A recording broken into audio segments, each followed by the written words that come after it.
Hello नमस्कार साथियों, पारा मेडिकल का नंबर 1 चैनल बायो वर्ल्ड आपका हार्दिक स्वागत करता है। दोस्तों, आज हम लोग जीएनएम नर्सिंग के सिलेबस को देखेंगे। फर्स्ट ईयर का सिलेबस, ये 3 ईयर का कोर्स होता है दोस्तों। फर्स्ट ईयर, सेकेंड ईयर और थर्ड ईयर। आज हम लोग फर्स्ट ईयर का सिलेबस देखेंगे। इसके अंतर्गत पहला है बायोसाइंस। बायोसाइंस में 2 पार्ट्स हैं, एनाटॉमी एंड फिजियोलॉजी और माइक्रोबायोलॉजी। एनाटॉमी होते हैं शरीर से रिलेटेड, हमारे बॉडी से रिलेटेड जो भी क्रियाएं होती है उनके बारे में इनका चैप्टर रहता है। जैसे हमारे बॉडी से रिलेटेड चैप्टर कौन कौन से होते हैं, बॉडी का निर्माण कैसे होता है, structure of body, human anatomy, introduction of, इसका शरीर के बारे में हम लोग डिटेल में पढ़ते हैं, इंट्रोडक्शन ऑफ बॉडी। उसके बाद सर्कुलेटरी सिस्टम, परिसंचरण तंत्र, रिस्पायरेटरी सिस्टम, श्वसन तंत्र, डाइजेस्टिव सिस्टम, पाचन तंत्र, एक्सक्रेटरी सिस्टम, उत्सर्जन तंत्र, इंडोक्राइन सिस्टम, अंतःस्रावी ग्रंथि, रिप्रोडक्टिव सिस्टम हो गया, प्रजनन तंत्र, नर्वस सिस्टम, तंत्रिका तंत्र। मतलब कि हमारे बॉडी में जितने भी होती हैं, प्रजनन, उत्सर्जन, पाचन, ये सब हमारी बॉडी से रिलेटेड है। ठीक है दोस्तों। तो एनाटॉमी मतलब होता है शरीर का क्रिया विज्ञान। और माइक्रोबायोलॉजी सेकेंड पार्ट है इसका, माइक्रोबायोलॉजी। माइक्रोबायोलॉजी मतलब होता है क्रिया विज्ञान, जिसमें हम लोग सूक्ष्मजीव के बारे में अध्ययन करते हैं, सूक्ष्मजीव विज्ञान। इसमें हो गया इन्फेक्शन, किस तरह से माइक्रोजीव जो होते हैं, छोटे छोटे विषाणु, जीवाणु जो भी होते हैं, माइक्रो ऑर्गेनिज्म, वो सबसे जो हमारे बॉडी में डिजीज होते हैं वो किस तरह से फैलते हैं, फिर उसके बचने का क्या तरीका है, इम्यूनिटी, प्रतिरक्षा हम लोग किस तरह से करते हैं, फिर उसके कंट्रोल माइक्रो ऑर्गेनिज्म को किस तरह से हम लोग कंट्रोल करेंगे, किस यंत्र से हम लोग देखेंगे। तो इस तरह से हम लोग माइक्रोबायोलॉजी में अध्ययन करते हैं। ये हो गया बायोसाइंस फर्स्ट पार्ट। अब हम लोग का सेकेंड पार्ट आता है दोस्तों, बिहेवियर ऑफ साइंस। इसके भी 2 पार्ट्स हैं, साइकोलॉजी और सोशियोलॉजी।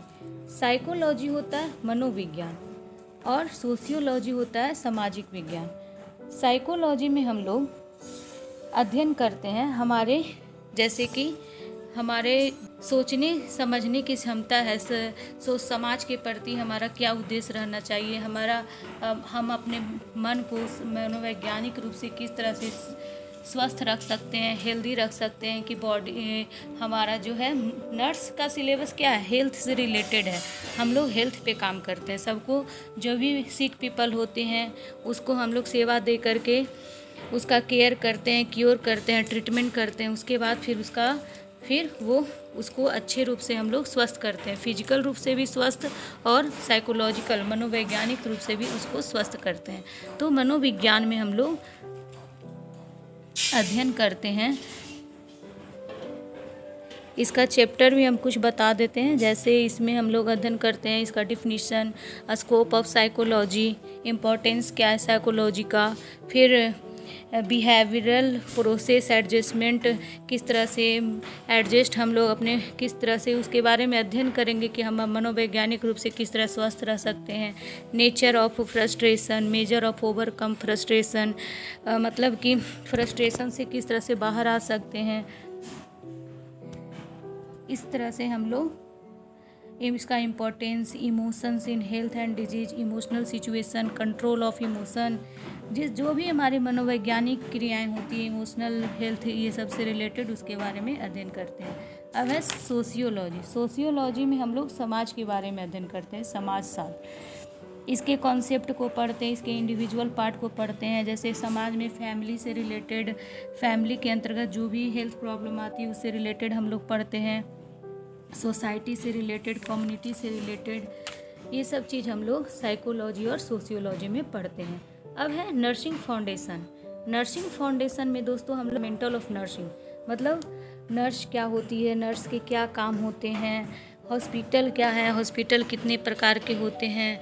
तो हॉस्पिटल, ये सब का हम अलग अलग वीडियो बनाएंगे। अभी हम थोड़ा शॉर्ट में यहाँ पे बता देते हैं सिर्फ कि हाँ हम लोग किस चीज़ के बारे में पढ़ते हैं, इसका सिलेबस क्या होता है, हम लोग जो जीएनएम करते हैं उसमें क्या पढ़ा जाता है। सबके मन में जिज्ञासा होती है जानने की कि कौन सा चीज़ हम लोग को जीएनएम में पढ़ा जाता है। तो ये भी साइंस से रिलेटेड ही सब सब्जेक्ट होते हैं। नर्सिंग का एक से अलग से चैप्टर होता है नर्सिंग फाउंडेशन का, उसमें हम लोग सारा चीज़ नर्स के बारे में जानती हैं। नर्स किस तरह से केयर करती है हॉस्पिटल में, क्या क्या उसका क्वालिटी है, किस तरह से वो अपना ट्रीटमेंट करेगी, ये सब हम लोग नर्सिंग फाउंडेशन में पढ़ेंगे। नर्स किसी भी हॉस्पिटल में हम लोग जाते हैं तो उसका एडमिशन का क्या प्रोसेस होता है, सबसे पहले हम लोग क्या करेंगे, फिर हम अगर हॉस्पिटल में एडमिट होना है तो उसका प्रोसेस जानते हैं। ये सब चीज़ नर्सिंग फाउंडेशन में हम लोग पढ़ते हैं। फिर फर्स्ट एड होता है दोस्तों कि जब भी हमारे साथ कोई भी प्रकार का कुछ हो जाता है, घटना हो जाता है, तो हम लोग जो घर पे उसका प्राथमिक उपचार करते हैं, या तो फिर अपने विलेज के प्राइमरी हेल्थ सेंटर में जाते हैं। जो भी विलेज में छोटा छोटा होता है sub centre, primary health centres government की तरफ से, उसमें फ़र्स्ट एड किया जाता है। मतलब कि अगर किसी को जो भी प्रॉब्लम है उससे रिलेटेड वहाँ पे थोड़ा बहुत उपचार कर दिया जाता है। उसके बाद फिर अगर ज़्यादा कुछ उसको प्रॉब्लम रहता है तो फिर शहर के जहाँ ज़्यादा फैसिलिटी वाले हॉस्पिटल हैं उसमें उसको रेफ़र कर दिया जाता है। तो इस तरह से जो फर्स्ट एड होते हैं वो हम लोग घर में भी उसका किट रखते हैं। जैसे इसमें डेटॉल रहता है और थोड़ा बहुत पट्टी वगैरह, उसमें हैंडी प्लास्टर और रुई कॉटन, ये सब हम लोग रखते हैं कि अगर कट गया है ज़्यादा भी तो उसमें हम लोग डिटॉल लगा के थोड़ा बहुत उपचार करके फिर उसको हम लोग अस्पताल में ले जाते हैं। उसको हम लोग फर्स्ट एड बोलते हैं, प्राथमिक उपचार को। नर्सिंग फाउंडेशन प्रैक्टिकल, फिर इसमें हम लोग प्रैक्टिकल भी करते हैं, जो भी नर्सिंग से रिलेटेड पढ़ते हैं उसका प्रैक्टिकल करते हैं। तो इस तरह से bio science, behaviour of science, nursing foundation और भी हमारे सिलेबस हैं। कम्युनिटी हेल्थ नर्सिंग होता है दोस्तों कि समुदाय में हम लोग किस तरह से सेवा करते हैं। नर्स लोग किस तरह से कम्युनिटी में, जैसे कि नर्स लोग कम्युनिटी में घर में भी जाके फैमिली लोग को एक मतलब कि उसको सलाह देती है उपचार हेल्थ से रिलेटेड, या तो फिर घर में सब लोग जाके ये पता करती है कि उस विलेज में कौन सा डिजीज फैल रहा है, कम्युनिटी में इलाज करना, उसको हम लोग बोलते हैं community health nursing. First environmental hygiene, मतलब कि पर्यावरण में स्वच्छ किस तरह से रहे कि हम लोग को कोई बीमारी ना हो, उसके बारे में उन लोग अध्ययन करते हैं। हेल्थ एजुकेशन, स्वास्थ्य से संबंधित जितने भी शिक्षा होती है उसके बारे में अध्ययन करते हैं। और कितने भी हेल्थ वर्कर होते हैं वो और फैमिली, पेशेंट, ये सब के बीच में अच्छा कम्युनिकेशन रहे, ताकि पेशेंट को कि नर्स लोग से कुछ पूछने में, डॉक्टर से पूछने में कुछ हिचकिचाना नहीं चाहिए। उसको जो भी प्रॉब्लम है उसको अच्छे से बताना चाहिए ताकि उसका अच्छे से इलाज हो सके। तो health education and communication.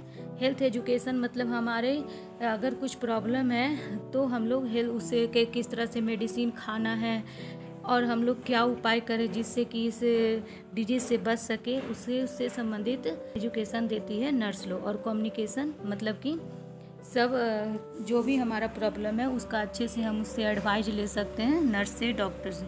Nutrition होता है कि हम लोग किस तरह से भोजन करें कि हमारा बैलेंस डाइट फूड किस तरह से ले कि हम लोग हेल्दी रह सकें। तो इस तरह से कम्युनिटी हेल्थ नर्सिंग में हम लोग कम्युनिटी में हेल्थ की जो सेवा करते हैं वो कम्युनिटी हेल्थ नर्सिंग हो गया। इन्वायरमेंटल हाइजीन, पर्यावरण को किस तरह से सुरक्षित रख सकते हैं। Health education and communication, health के बारे में एजुकेशन देना, कम्युनिकेशन अच्छा रखना। न्यूट्रिशन मतलब हो गया डाइट। अब हम लोग एक इंग्लिश का भी चैप्टर होता है और कंप्यूटर एजुकेशन भी दिया जाता है फर्स्ट ईयर में।